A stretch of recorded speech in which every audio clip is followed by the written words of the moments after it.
दोस्तों, स्वागत है इस एक्सप्लेनर में, जहां आज हम सीधे द डिजिटल होराइजन और गूगल नेटवर्क के तेजी से होते विकास की गहराइयों में उतरेंगे। आज हम जिस टॉपिक पर बात करने वाले हैं ना, वो सच में हमारी डिजिटल दुनिया का फ्यूचर तय करने वाला है। तो चलिए देखते हैं कि दुनिया का ये सबसे विशाल डिजिटल इंफ्रास्ट्रक्चर आखिर किस दिशा में आगे बढ़ रहा है। इस विश्लेषण को हमने एक clear step by step guide की तरह रखा है। सबसे पहले डिफाइन करेंगे कि ये द डिजिटल होराइजन आखिर है क्या। फिर स्टेप 1 में इसके कोर फाउंडेशंस, स्टेप 2 में प्रोसेसिंग इनसाइट्स और स्टेप 3 में फ्यूचर एप्लीकेशंस को ब्रेक डाउन करेंगे और लास्ट में एक फाइनल टेक अवे। चलिए बिना किसी देरी के अपने पहले चरण पर आते हैं, डिफाइनिंग द डिजिटल होराइजन। देखिए, किसी भी बड़ी टेक्नोलॉजी को समझने से पहले बेसिक टर्मिनोलॉजी क्लियर करना जरूरी है। तो ये गूगल नेटवर्क क्या है? ये सिर्फ कुछ सर्वर्स का आम नेटवर्क नहीं है। ये पूरी दुनिया में बिछी हुई fibre optic cables, massive data centres और एडवांस्ड राउटिंग प्रोटोकॉल्स का एक पूरा ग्लोबल इंफ्रास्ट्रक्चर है। एक तरह से यही वो सॉलिड फाउंडेशन है जो इस नए डिजिटल होराइजन को डिफाइन करती है। सोर्स मटेरियल में एक बहुत ही शानदार लाइन लिखी है, The digital horizon represents the next evolution of connectivity, scaling the Google network to meet unprecedented global demand. मतलब दुनिया भर में डेटा की मांग जिस बेतहाशा तरीके से बढ़ रही है ना, जिसका शायद पहले कभी अंदाजा भी नहीं लगाया गया था, उसको पूरा करने के लिए ही इस विशाल नेटवर्क को अब एक नए लेवल पर स्केल किया जा रहा है।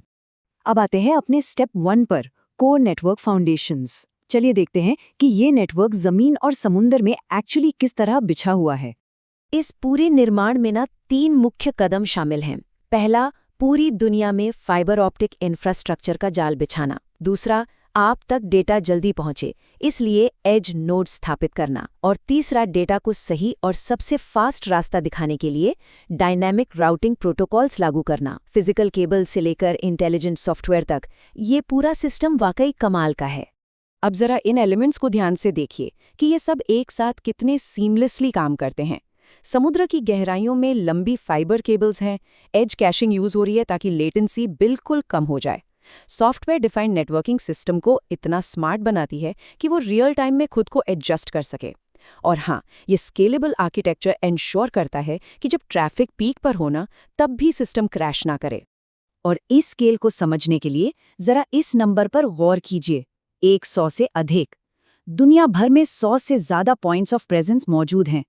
100 का आंकड़ा देखने में छोटा लग सकता है, लेकिन ये दरअसल इस नेटवर्क के मैसिव फिजिकल फुटप्रिंट को दर्शाता है। यानी दुनिया के हर कोने में डेटा प्रोसेस हो रहा है। अब अगर हम इस नेटवर्क कैपेसिटी की ग्रोथ को देखें ना, पिछले 5 सालों से लेके आज तक और फिर आने वाले डिजिटल होराइजन के प्रोजेक्शंस को, तो एक एक्सपोनेंशियल जंप बिल्कुल साफ दिखता है। ग्लोबल कनेक्टिविटी को लगातार बनाए रखने के लिए बैंडविड्थ कैपेसिटी में ऐसी ही जबरदस्त तेजी चाहिए। चलिए अब चलते हैं स्टेप 2 पर, प्रोसेसिंग इनसाइट्स। देखते हैं कि इस मैसिव सिस्टम के अंदर ट्रैफिक एक्चुअली प्रोसेस कैसे होता है। ये वाला पार्ट सच में इंटरेस्टिंग है, क्योंकि ये एक पूरा पैराडाइम शिफ्ट दिखाता है। आज के टाइम में क्या होता है, नेटवर्क कंजेशन आने पर हम सिर्फ रिएक्ट करते हैं और स्टैंडर्ड बैंडविड्थ चलती है। लेकिन नए डिजिटल होराइजन में वहां प्रिडिक्टिव एआई राउटिंग और हाइपर स्केल्ड बैंडविड्थ है। यानी प्रॉब्लम आने से पहले ही एआई उसका अनुमान लगाकर राउट बदल देगा। दरअसल नहीं, सिर्फ राउट नहीं बदलेगा, बल्कि उसको पूरी तरह से ऑप्टिमाइज कर देगा।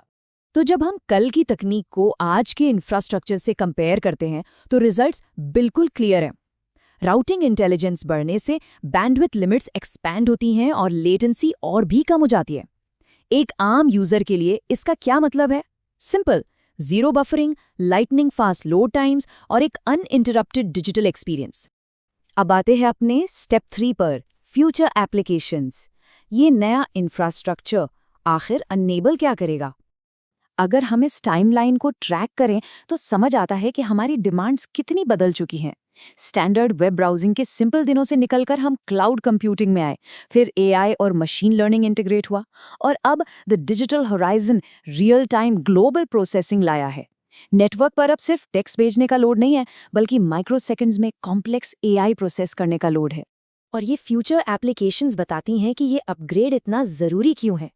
सोचिए, बिना किसी लैग के सीमलेस क्लाउड गेमिंग, दुनिया के किसी भी कोने से रियल टाइम कोलैबोरेशन, एज पर प्रोसेस होने वाले कॉम्प्लेक्स मशीन लर्निंग टास्क्स और बिजनेसेस के लिए ऐसी रिलायबिलिटी जो पहले कभी नहीं देखी गई। ये सब सच में एक रियल गेम चेंजर है। तो इस एक्सप्लेनो को रैप अप करने के लिए आते हैं अपने आखिरी पड़ाव पर, द फाइनल टेकअवे। इस पूरे विश्लेषण का सबसे बड़ा क्रक्स ये है दोस्तों, गूगल नेटवर्क का इस डिजिटल होराइजन में विकसित होना सिर्फ एक आम इंफ्रास्ट्रक्चर अपग्रेड नहीं है। ये एक्चुअली आने वाली नेक्स्ट जनरेशन ग्लोबल टेक्नोलॉजी के लिए सबसे बेसिक प्री रिक्विजिट है। इस फाउंडेशन के बिना कल के इंटरनेट का चलना लगभग नामुमकिन है। तो अंत में ये सब हमें एक बेहद ज़रूरी सवाल सोचने पर मजबूर करता है। जैसे जैसे ये नेटवर्क नए डिजिटल होराइजन की तरफ आगे बढ़ रहा है, ऐसी कौन सी तकनीकें हैं जो कल तक बिल्कुल असंभव लगती थीं और अब बहुत जल्द हमारी और आपकी रोज़मर्रा की सच्चाई बन जाएंगी? ज़रा सोचिए इस बारे में। इस एक्सप्लेनर में मेरे साथ जुड़ने के लिए बहुत बहुत शुक्रिया।